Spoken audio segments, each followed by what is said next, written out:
प्रेमियों, दुनिया जानती है कि भगवान कन्हैया का जन्म जेल में हुआ था।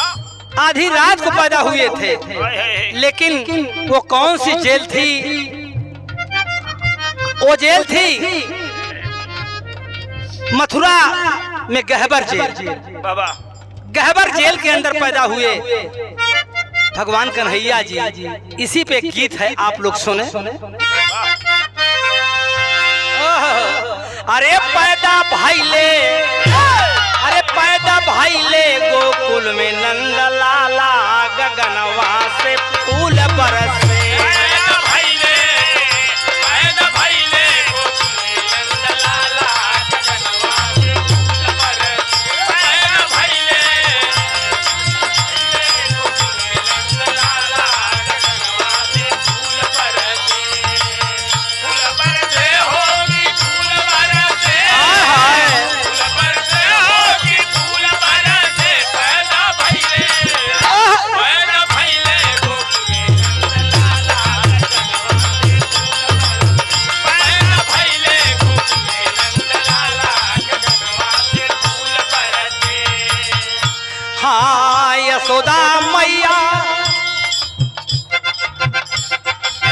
यशोदा मैया लाल खिलावे,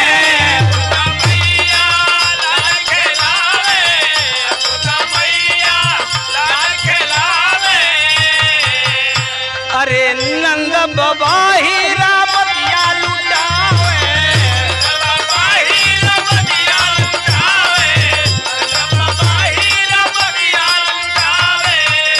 गऊ में 2 लाख गऊ का दान किया। कैसे दान किया? हर गऊ के सींग में सोना मढ़ा मढ़ा करके नंद बाबा ने दान किया। गऊ में 2 लाख, गऊ में 2 लाख दान करे डाला, गगनवा से फूल बरसे।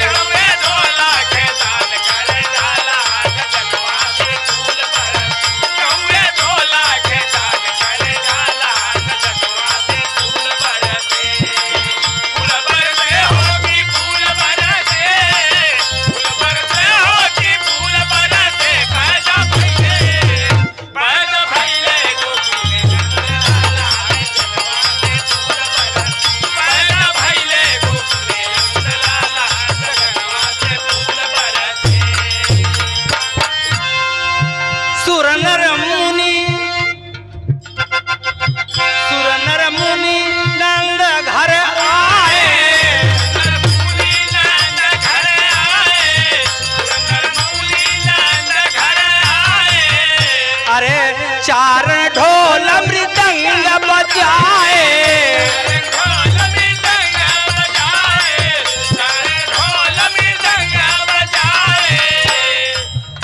खेल है खेल यशोदा के गोद मुरली वाला, गगनवा से फूल बरसे।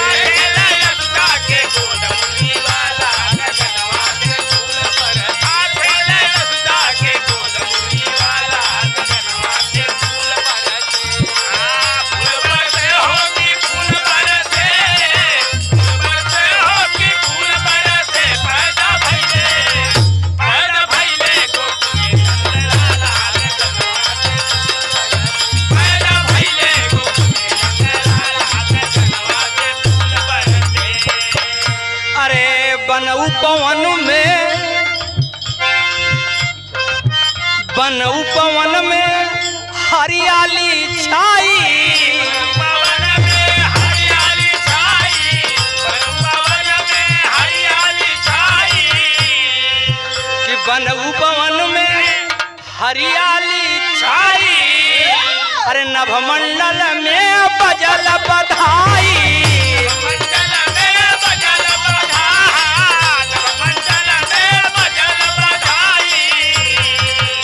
नाच हिल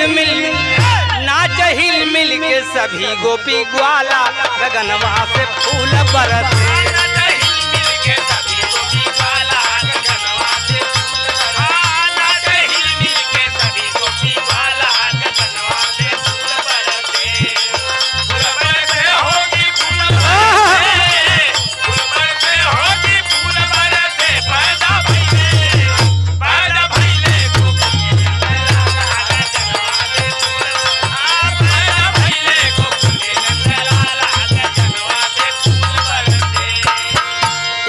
सहेली कहती माते कन्हैया जितना सुंदर है इनके ढक के रखो ना।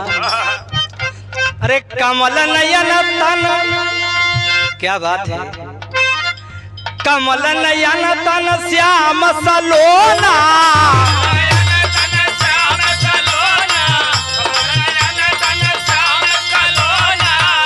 अरे लागे न मैया कन्हैया के टोना,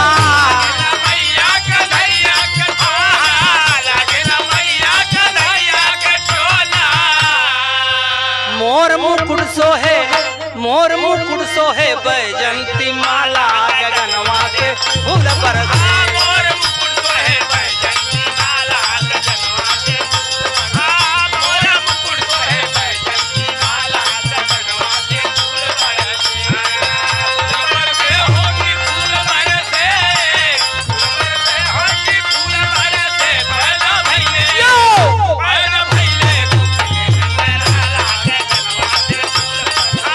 पैदा भइले